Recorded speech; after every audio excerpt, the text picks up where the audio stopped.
Friends, welcome to my channel Healthy Recipes. இன்னைக்கு நம்ம பார்க்க போறது பீர்க்கங்காய் கூட்டு. பீர்க்கங்காய் நிறைய பேர் உணவுல சேர்த்துக்க மாட்டாங்க. ஆனா இதுல வந்து ரொம்ப நிறைய சத்துக்கள் இருக்குது.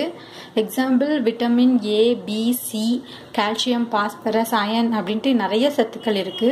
இது வந்து டயபெட்டிஸ் உள்ளவங்க சாப்பிடலாம். ஸ்கின் டிசீஸ்லாம் வராது இது சாப்பிட்டா.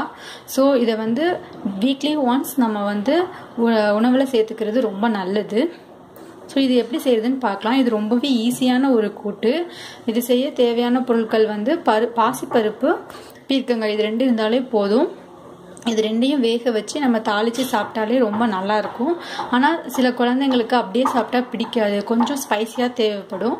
ஸோ இன்றைக்கி நம்ம ஸ்பைசியஸ் கொஞ்சம் என்ன ஆட் பண்ண போகிறோம்னு பார்த்தோம்னா சில்லி பவுடரும் கரம் மசாலாவும் ஆட் பண்ண போகிறோம். அப்புறம் தேவையான சால்ட். ஸோ இது எப்படி செய்கிறதுன்னு பார்க்கலாம். இப்போ இந்த பீர்க்கங்காயை நம்ம வந்து தோலெல்லாம் நீக்கிட்டு கட் பண்ணி வச்சுக்கலாம். பாசிப்பருப்போடு சேர்த்து நான் வேக வைக்க போகிறதுனால அதை வந்து ஒரு 5 மினிட்ஸ் நான் ஊற வச்சுருக்கேன். 5 to 10 மினிட்ஸ் நீங்கள் தண்ணியில் ஊற வச்சுட்டு அதுக்கப்புறமா அந்த காயோடு சேர்த்து ஒரு 5 மினிட்ஸ் வேக வச்சா சீக்கிரமாக பருப்பு வெந்துடும். ஸோ இப்போ இந்த தோலெல்லாம் நீக்கிட்டு நம்ம வேக வைக்கலாம். இப்போ பீர்க்கங்காயோட தோலை நான் நல்லா பீல் பண்ணி எடுத்துட்டேன். நீங்கள் பீலரை வச்சு அதை தோலை நீக்கினீங்கன்னா அது சீக்கிரத்தில் தோல் எடுத்துடலாம். இப்போ இதை நம்ம கட் பண்ணி பருப்போடு சேர்த்து வேக வைக்கலாம். இப்போது பீர்க்கங்காயை நான் வேக வச்சு எடுத்துக்கிட்டேன். இப்போ நம்ம ஒரு பேனில் கொஞ்சமாக ஆயில் விட்டு கடுகு தாளிச்சுக்கலாம். கடுகு, கருவேப்பிலை.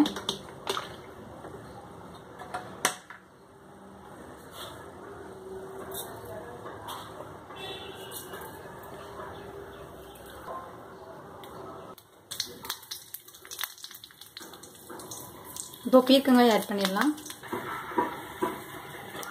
இதுக்கு தேவையான சால்ட், கரம் மசாலா அண்ட் குழம்பு மசாலா. இது வந்து சில்லி பவுடரும் கொஞ்சமாக மல்லி பவுடரும் சேர்ந்தது.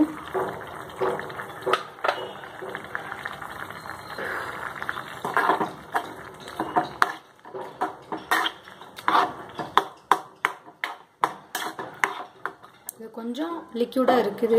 இது கொஞ்சம் கெட்டியாகிற வரைக்கும் நம்ம இதை வேக விடலாம். ப்ளஸ் அந்த மசாலாலாம் கொஞ்சம் பச்சை வாடை போயிடும்.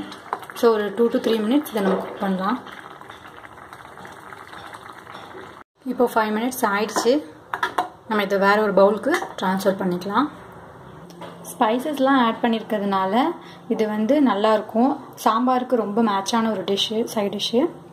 செஞ்சு பார்த்துட்டு உங்களுடைய கமெண்ட்ஸ் ஷேர் பண்ணுங்கள். Thank you and keep watching.